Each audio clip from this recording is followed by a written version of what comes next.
ఇలాంటిదే మరి ఒక వింత శకటాసుర సంహారం. రాక్షసుడొకడు శకట రూపంతో శిశువైన శ్రీకృష్ణుని చేరాడు.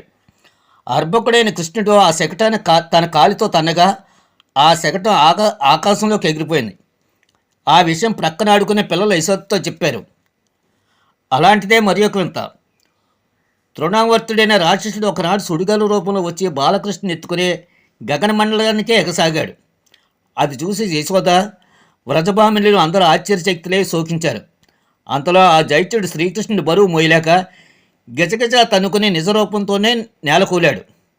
రక్కసును గుండెలపై హాయిగా ఆడుకుంటున్న చిన్నకృష్ణుని గోపబాలకులు లేవదీసి తల్లి యశోద దగ్గరికి తీసుకుని వెళ్ళి అప్పగించారు. అప్పుడు గోపికా జనసమూహం ఆ సన్నివేశాన్ని చర్చించి తాము లీలామానుష బాలక రూపం ధరించిన శ్రీకృష్ణుడికి సమకాలీనులై జన్మించటం తన అదృష్ట విశేషంగా సంభవించుకున్నారు.